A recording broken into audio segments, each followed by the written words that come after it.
खरं तर गुन्हा दाखल होणं म्हणजे गुन्हेगार नसतं आणि गुन्हा दाखल झाल्यावर त्याला गुन्हेगारीसारखी व्यवस्था करून ठेवणं म्हणजे हा मोठा मला वाटतं त्या मानवी अधिकारावर त्याचा अवमान आहे।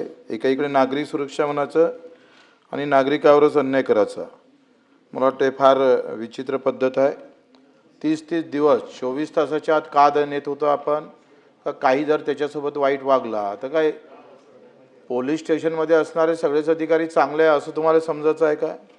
तो तिथं काय करू शकतो, कशा पद्धतीनं समोर जातोय काही सांगता येत नाही। आणि आपण अनेक उदाहरण सांगतोय। सभापती महोदय, मी जेव्हा इकडे मंत्री महोदयाच्या मीटिंगमध्ये बसलो आणि मला मागं तिकडे 307 गुन्हा दाखल केला। म्हणजे मी इकडे मंत्र्याच्या बैठकीत आहो आणि SP च्या विरोधात मी आंदोलन केलं। एका ठाणेदारानं एका गृहस्थाला त्याच्या पोरीला पळून नेलं म्हणून त्यानं तक्रार करायला गेला आणि तो ठाणेदार दारू पिलेला होता, त्या तक्रार करणाऱ्यालाच मारलं आणि मग आमच्या भाषेत आम्ही त्याला उत्तर दिलं आणि त्याचा डाव म्हणून त्याचा राग म्हणून SP नं माझ्या इकडला एक विरोधक पकडला आणि त्याला सांगितलं तू एक रिपोर्ट दे। पहिला रिपोर्ट वेगळा दिला माझ्या घरावर आले म्हणून आणि दुसरा रिपोर्ट माझ्यावर तलवार फिरवली बच्चूकडून, तो मी हजर नाही माहीत झाला तर तिसरा रिपोर्ट अधिक दिला आणि तिसऱ्या रिपोर्टमध्ये काय लिहिलं का बच्चूकडू हजर नव्हते पण त्याच्या सांगण्याहून तलवार फिरवली म्हणून 307 दाखल केला। हे प्रकार इतके चालू आहे आणि ठाणेदार तुम्ही सांगतोय का सत्ता आज आहे उद्या नाही आहे, कायमस्वरूपी सत्ता कोणाचीच नसतं। काही चुका जर आपण करून ठेवल्या 353 मध्ये तेच केलं। तुम्ही काय केलं तर 3 वर्षाची सजा सुनावली, हे केलं अपात्र, ते आम्ही पाहतोय जामीन म्हणजे अजामीन पात्र केलं त्याला आणि थोडासा आवाज केला मोठा, तुझं 87 आहे, तुम्ही कार्यालयात जाऊन जर जोरा मोठा आवाज केला असं म्हटलं तरी 87 दाखल होते, मोठ्यानं आवाज केला तर। मग सेवा आम्ही कायद्यामध्ये किती जण अटक केले?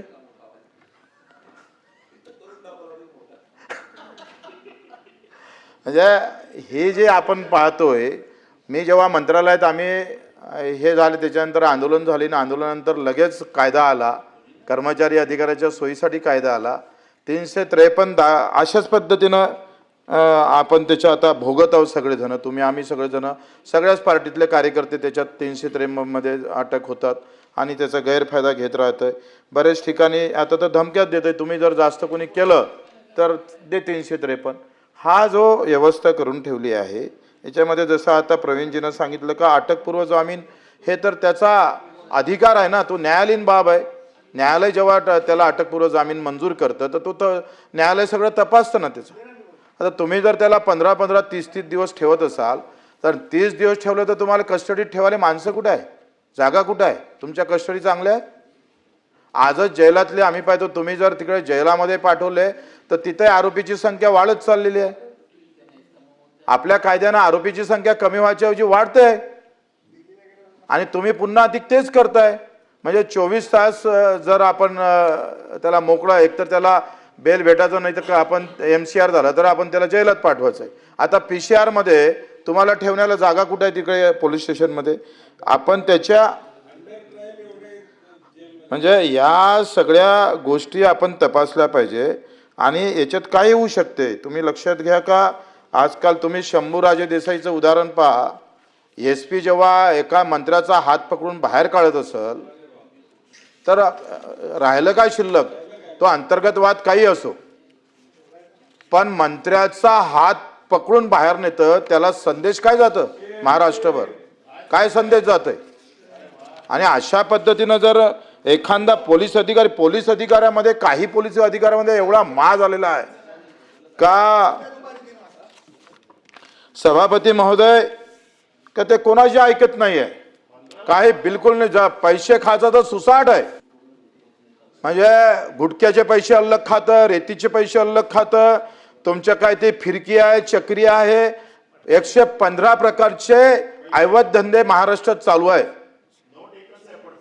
आणि एवढी मस्ती आली आहे। चांगल्या ठाण्याचे पैसे किती द्यातात ते?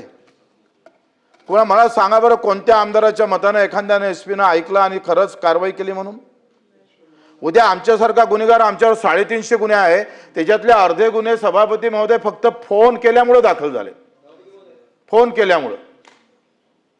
ही आखरी आंदोलनासारखे आम्ही आता दिव्यांगासाठी आंदोलन करत होतोय.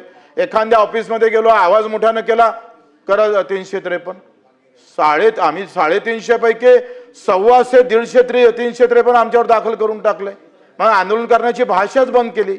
ही जी व्यवस्था आहे तुमच्या या अशा बिलामुळं, कायद्यामुळं, आम्ही जरी सत्तेत असलो तरी ह्या ज्या तुम्ही काही अटकपूर्व जामीनचा असेल, हे असेल, बाकी बिल जरी चांगलं असेल, काही तरतुदी चांगल्या केल्या असेल, त्याला समर्थन करतो. पण अशा तरतुदीला आम्ही समर्थन करणार नाही.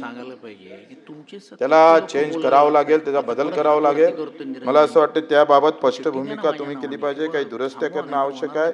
आखरी या सगळ्याचा परिणाम लहान लहान कार्यकर्त्यावर तुमचं आमचं भागून जाईल, पण जो सामान्य कार्यकर्ता आहे, गुन्हा दाखल होणं म्हणजे काही गुन्हेगार नसतं ना. आणि तुम्ही गुन्हेगारासारखी जर त्याला आता सजा 30-30 दिवस ठेवत असाल तर ते चांगलं नाही आहे. त्यात दुरुस्ती करावी अशी विनंती आहे.